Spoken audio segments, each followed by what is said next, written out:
বাংলাদেশ জাতীয়তাবাদী স্বেচ্ছাসেবক দল নারায়ণগঞ্জ জেলা শাখা কর্তৃক আয়োজিত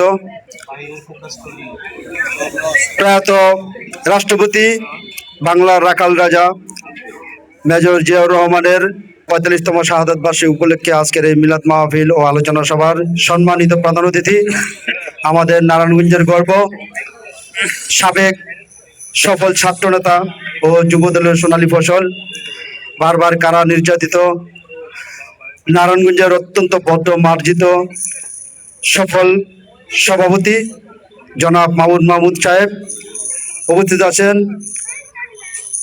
সাবেক সফল ছাত্রনেতা নারায়ণগঞ্জ জেলা বিএনপির যুগ্ম আহ্বায়ক জনাব মাসুকুল ইসলাম রাজীব ভাই উপস্থিত আছেন। ফতুল্লা থানা বিএনপির সংগ্রামী আহ্বায়ক জনাব টিটু ভাই, সদস্য সচিব এম.এ. বাড়ি ভাই, যুবদলের আইডল মশিউর রহমান রনি, এখানে অসংখ্য নেতৃবৃন্দ। আমি আসলে সময় নষ্ট করতে চাই না, যেহেতু সময় হয়ে গেছে, বক্তৃতা দেবেন আমাদের প্রিয় নেতা। শুধু এতটুকুই বলবো, আজকে যার জন্য আয়োজন তার সম্বন্ধে যদি বলতে চাই তাহলে আমি ছোট, তারপরও আমি বলে শেষ করতে পারবো না। উনি বাংলাদেশের একজন অত্যন্ত জনপ্রিয় ব্যক্তি ছিলেন। শুধু বাংলাদেশে নয়, উনি দেশে বিদেশেও অনেক জনপ্রিয় ব্যক্তি ছিলেন। উনি ছিলেন সার্কের জনক।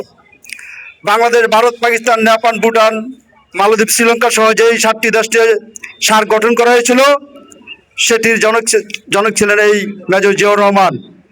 প্রিয় ভাইরা আমার, উনি তৎকালীন সময়ে অতি অল্প দিনে 111 দিন না 12 দিনে সম্ভবত ইরাক ইরান যুদ্ধ বন্ধ করতে সফল হয়েছিলেন।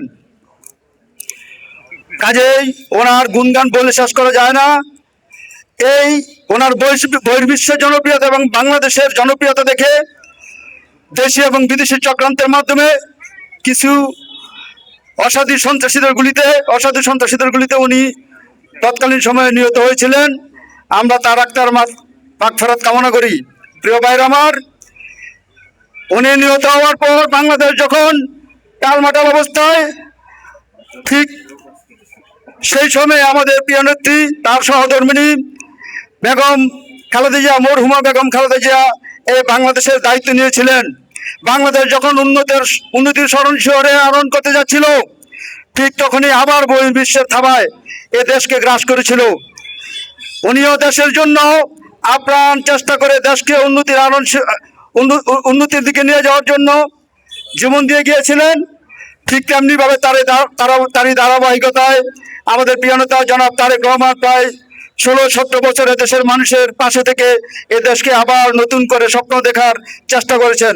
প্রিয় ভাইয়ের আমার, আমরা শুধু মুখে বলি আমরা জিয়াউর রহমানের আদর্শকে ধারণ করে সামনের দিকে এগিয়ে যেতে চাই, কিন্তু আমি সত্যিকার অর্থে আমি বলবো, এটা আমরা সবাই ঐক্যবদ্ধভাবে একমত হতে পারিনি।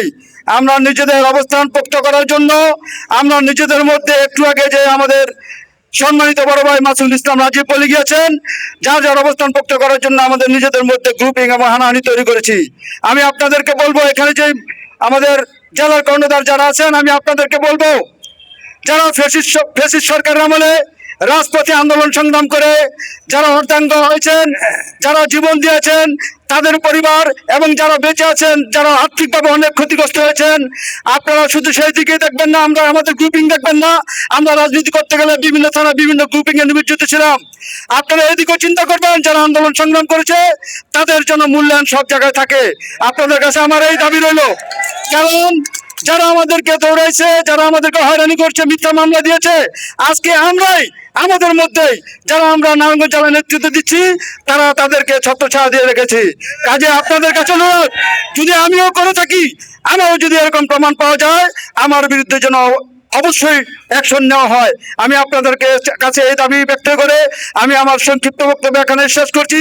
সেই সাথে আমি ধন্যবাদ জানাচ্ছি আজকের এই অনুষ্ঠানে আমাদের প্রিয় নেতা সিনিয়র নেতৃবৃন্দ মাহমুদ ভাই, রাজীব ভাই সহ যারা এই অনুষ্ঠানে এসেছেন আমরা তাদেরকে অতি শ্রদ্ধা করে স্মরণ করে আমরা বলছি, আমি এই স্বেচ্ছাসেবক দলের পক্ষ থেকে আপনাদেরকে ধন্যবাদ জ্ঞাপন করে আমি এখানে শেষ করছি। খোদা হাফেজ। বাংলাদেশ জিন্দাবাদ। বাংলাদেশ জাতীয়তাবাদী স্বেচ্ছাসেবক দল জিন্দাবাদ। ধন্যবাদ।